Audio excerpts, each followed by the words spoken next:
আপনি কি কোনোদিন কোডেক্স গিগাস নামটি শুনেছেন? কোডেক্স গিগাস এটি একটি শয়তানের বই। ইউরোপিয়ান এবং আমেরিকান মানুষ বিশ্বাস করে শয়তান নিজে একটি বই লিখে গিয়েছে। বইটির নাম কোডেক্স গিগাস। এই কোডেক্স গিগাস কি, কে লিখেছে, কিভাবে লিখেছে, এই বইটির সাইড ইফেক্ট কি এবং এই বইটি বর্তমানে কোথায় আছে এটা নিয়ে আলোচনা করব। তো সম্পূর্ণ ভিডিওটি দেখবেন। কোডেক্স গিগাস এটি একটি শয়তানের বই, যেটিকে ডেভিলস বাইবেল নামেও ডাকা হয়। কোডেক্স গিগাস লেখার কারণ নিয়ে অনেক সমালোচনা রয়েছে। তার মধ্যে অন্যতম একটি আংশিক সত্য হলো, প্রাচীন যুগে এক রাজার দরবারে এক সন্ন্যাসী গুরুতর অপরাধ করার কারণে তার মৃত্যুদণ্ড প্রাপ্য হয়েছিল। ওই রাজার একটি বই লেখার প্রয়োজন ছিল এবং সেই সন্ন্যাসী জীবন রক্ষা করার জন্য তিনি একটি রাতের মধ্যে বিশাল পাণ্ডুলিপি অর্থাৎ কোডেক্স গিগাস সম্পূর্ণ করার প্রতিশ্রুতি দিয়েছিল রাজাকে। সন্ন্যাসী সন্ধ্যা থেকে বইটি লেখা শুরু করে। মধ্যরাত হওয়ার পথে তখন সন্ন্যাসী বুঝতে পারল তার দ্বারা এই বইটি লেখা সম্ভব নয়। কাজটি অসম্ভব বুঝতে পেরে তিনি শয়তানের সাহায্য প্রার্থনা করেছিলেন এবং শয়তান তার আত্মার বিনিময়ে পাণ্ডুলিপিটি সম্পূর্ণ করতে তাকে সাহায্য করেছিল। এই পাণ্ডুলিপিটি বাইবেল, ঐতিহাসিক ঘটনা, চিকিৎসা এবং বিভিন্ন জাদুবিদ্যা তথ্য ধারণ করে, যা এটিকে মূল্যবান মধ্যযুগীয় দলিল করে তুলেছে।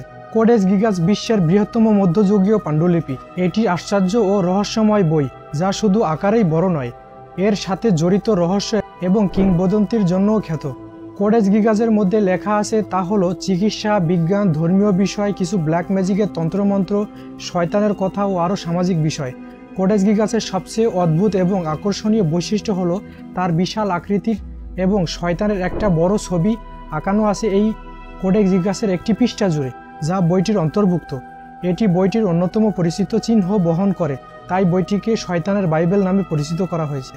কোডেক্স গিগাস এটি প্রাচীন হাতের লিখিত বই। কোডেক্স গিগাস প্রায় 36 ইঞ্চি লম্বা, 20 ইঞ্চি চওড়া এবং 8 ইঞ্চি পুরু। এর ওজন প্রায় 75 কিলোগ্রাম এবং এতে 310টি পৃষ্ঠা রয়েছে। পাণ্ডুলিপিটি প্রাচীন ভেলাম, ভেড়ার চামড়া দিয়ে তৈরি, যা এই বিশাল আকারের জন্য প্রায় 160টি ভেড়ার প্রয়োজন হয়েছিল। কিছু মানুষ বিশ্বাস করে যে এই বইয়ের চারপাশে খারাপ শক্তির উপস্থিতি রয়েছে এবং এটি দেখলে বা স্পর্শ করলে অমঙ্গল বা ক্ষতি হতে পারে। তবে বাস্তবিকভাবে কোডেক্স গিগাসের কারণে কোনো ক্ষতি হতে পারে না, এমন কোনো প্রমাণ নেই। এটি শুধুমাত্র একটি প্রাচীন বই যা ইতিহাস এবং ধর্মীয় মতাদর্শের একটি প্রতীক নির্দেশ হিসেবে পরিচিত হয়। এই বইটি যদি কোনো খারাপ মানুষের হাতে চলে যায় তাহলে তার প্রভাব ভয়াবহ হতে পারে। কোডেক্স গিগাস বইটি বর্তমানে সুইডেনের সাইকোহোম ন্যাশনাল লাইব্রেরিতে সংরক্ষিত রয়েছে। এই গ্রন্থটি মধ্যযুগীয় ইউরোপের একটি গুরুত্বপূর্ণ প্রাচীন বিভিন্ন ধর্মীয় ও ম্যাজিক্যাল বিষয়বস্তু ধারণ করে। কোডেক্স গিগাস ল্যাটিন ভাষায় একটি শব্দ যার অর্থ হলো বিশাল পাণ্ডুলিপি।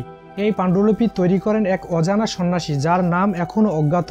এর সাথে জড়িত রহস্য এটিকে একটি আকর্ষণীয় বস্তুতে রূপান্তরিত করেছে এবং সারা বিশ্বের গবেষক ও ইতিহাসবিদরা এটিকে অধ্যয়ন করতে আগ্রহী। পাণ্ডুলিপিটি সময়ের সাথে সাথে কিছু ক্ষতির সম্মুখীন হয়েছে, তবুও এটি বেশ ভালো অবস্থায় সংরক্ষিত রয়েছে। এই কোডেক্স গিগাস নিয়ে ছিল একটি ছোট্ট ভিডিও। আশা করি বুঝতে পেরেছেন ভিডিওটি সম্পূর্ণ টপিক। তো যদি ভিডিওটি ভালো লাগে অবশ্যই লাইক, কমেন্ট, শেয়ার করুন।